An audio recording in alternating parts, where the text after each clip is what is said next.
না দেখেন, ইসলামের দৃষ্টিতে আপনি আমাকে প্রশ্ন করেন, এর আগেও কিন্তু আমাদের আলেমরা ওই যে সুপ্রিম কোর্টের একটা মূর্তি স্থাপন নিয়ে তারা কিন্তু বিরোধিতা করেছে, শেখ মুজিবের মূর্তির বিরোধিতা করেছে। তাই এখন তারা ওই যে আপনার হলো বনলতা এক্সপ্রেস এরকম একটা সিনেমার প্রদর্শনী বন্ধ করার জন্য তারা উদ্যোগ নিয়েছে, অশ্লীলতার অভিযোগ তুলে বা ইসলামের বিরোধিতার অভিযোগ তুলে এগুলো করছেন। তা আমি মনে করি এই ধরনের ইস্যুভিত্তিক প্রতিবাদ প্রতিরোধ করে কিন্তু মূল সংকটের সমাধান হবে না। এটা কিন্তু নেগেটিভ বার্তা যাচ্ছে, আসলে হিতে বিপরীত হচ্ছে। এখন যারা গণতন্ত্র মনা বা যারা ধর্মনিরপেক্ষ সেকুলার মাইন্ডের বা অন্য ধর্মের বা যারা আপনার হলো সংস্কৃতি মনা, তারা একটা মেসেজ দিচ্ছে যে এই মোল্লা মুন্সিরা মানে প্রগতি বিরুদ্ধে, এরা সংস্কৃতির বিরুদ্ধে, এরা বিজ্ঞানের বিরুদ্ধে, এরা আধুনিকতার বিরুদ্ধে, এরা মধ্যযুগীয় বর্বরতার মধ্যে আছে। আমি মনে করি এটা কোনো আসল সমাধান না। আপনারা পারলে পাল্টা সিনেমা তৈরি করেন না। মানুষ তো সিনেমা দেখতে চায়। আপনি দেখেন, সিনেমা দেখেন লক্ষ লক্ষ মানুষ হুমড়ি খেয়ে পড়ে। মানুষ সংস্কৃতির প্রতি একটা আকর্ষণ আছে। এখন আমরা যারা ইসলাম চাই, হয় আমরা একটা শুদ্ধ সংস্কৃতির জন্য আমরা সিনেমা বানাই, নাটক বানাই, আকর্ষণীয় সিনেমা তৈরি করি, মানুষ দেখুক।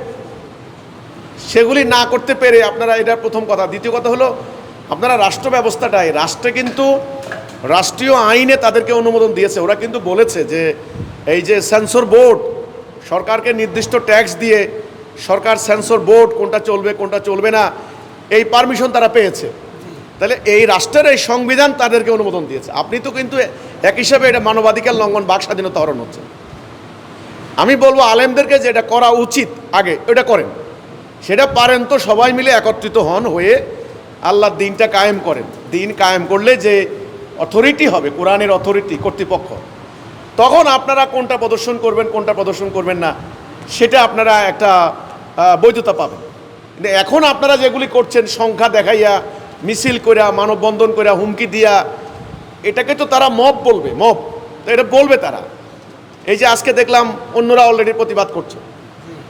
তা আমি বলবো আলেম সাহেবদের, আপনারা যারা এই তরিকা, এই প্রক্রিয়া, এই কর্মসূচি আল্লাহ রসুলের দেখানোর তরিকা নয়, আমার কথা এটা, আমার কথাকে আপনারা তো আবার নেবেন না। আপনারা আমারে তো পাইছেন আর আমারে মারবেন। যেটা বলবো, দেখেন আজকের ওনারা যে প্রতিবাদ করছেন, এটা অশ্লীল, এটা ইসলাম বিরুদ্ধ, এগুলা বলছেন। রাসূলুল্লাহ সাল্লাল্লাহু আলাইহি সাল্লাম যখন মক্কায় আসলেন, তিনি যখন নবী হলেন, ওই সমাজেও কিন্তু এই ধরনের নানান ধরনের অশ্লীলতা, ওনারা যেগুলি বলেন ফিতনা, এগুলি ছিল। হ্যাঁ, মা মদ খেয়ে পড়ে থাকতো, মূর্তি পূজা করতো, ব্যভিচার করতো, গোত্রে গোত্রে হানাহানি করতো, দাসত্ব ব্যবস্থা ছিল।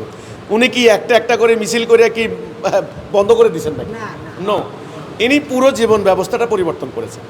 সেটার জন্য ইনি মোমেনদেরকে, একদল মোমেন তিনি তৈরি করেছেন, ওদেরকে পরিশুদ্ধ করেছেন। একটা কর্মসূচি অনুসরণ করে, জিহাদ করে আল্লাহর দ্বীন কায়েম করেছেন। তখন যেটা পরিশুদ্ধ সেটা কার্যকরী ছিল, আর যেটা পরিত্যাজ্য সেটা অটোমেটিক্যালি বাদ হয়ে গিয়েছে। আমি আলেমদেরকে বলবো, সঠিক পথে সঠিক সিদ্ধান্ত নিন।